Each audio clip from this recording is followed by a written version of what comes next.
Bismillahirrahmanirrahim. Assalamualaikum warahmatullahi wabarakatuh. Baik Ustadz, dalam Al-Quran Allah mengharamkan kepada kita menggabungkan dua orang bersaudara sebagai istri. Dan ada satu persoalan di kampung saya. Di sana ada seseorang yang menikahi dua orang bersaudara. Jika suatu saat nanti dia meninggal dan meninggalkan harta warisan, apakah istri yang kedua mendapatkan harta warisan atau tidak?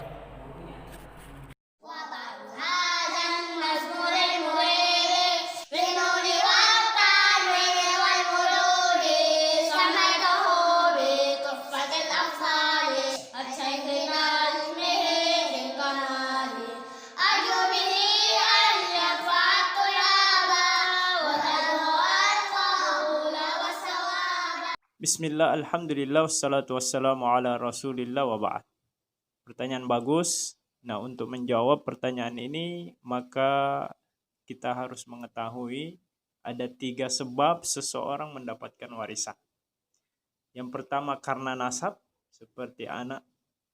Kemudian karena pernikahan yang sah, yaitu istri atau suami. Kemudian yang ketiga adalah karena memerdekakan budak. Oleh karena itu, maka istri adalah salah satu ahli waris yang berhak mendapatkan warisan. Dalilnya di dalam surah An-Nisa ayat 12. Di sana dijelaskan bagaimana istri mendapatkan 1/4 ketika suami yang meninggal tidak memiliki anak. Namun ketika suami yang meninggal itu memiliki anak, maka istri mendapatkan 1/8. Dalam kasus yang dipertanyakan tadi, bahwa laki-laki tadi menikahi 2 orang bersaudari.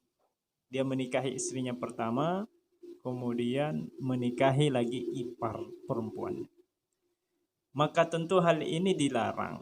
Sebagaimana firman Allah, wa antajma'u bainal ukhtain. Dan kita dilarang untuk menggabungkan 2 orang bersaudara.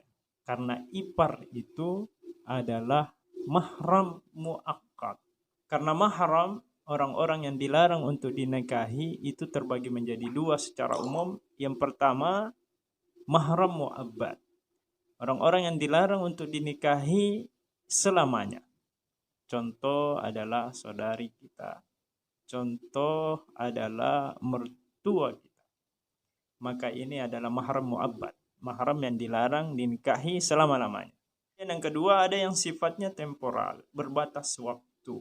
Namanya mahram muakkad, mahram yang berbatas waktu. Contohnya adalah ipar kita. Jadi selama ada ikatan pernikahan kita dengan istri kita, maka ipar kita itu haram untuk dinikahi.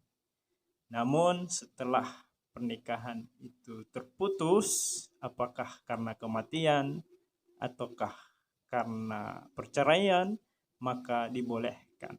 Jadi ipar bukan lagi sebagai mahram, dia dibolehkan untuk dinikahi. Dalam masalah ini larangannya sangat jelas, sehingga dapat disimpulkan bahwa pernikahannya yang kedua adalah pernikahan yang batil, pernikahan yang tidak sah.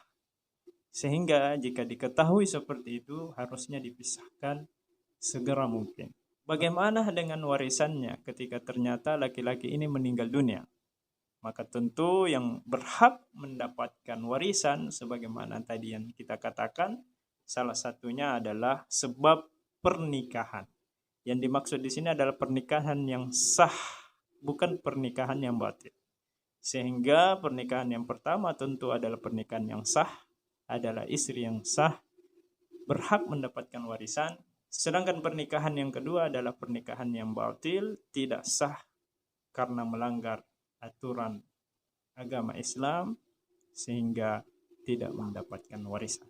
Semoga jawaban ini bermanfaat dan dapat mencerahkan kita semua. Dan bagi sobat sekalian yang memiliki pertanyaan terkait wasiat, warisan, dan wakaf, silahkan dipertanyakan di kolom komentar. Sekian, wassalamualaikum warahmatullahi wabarakatuh.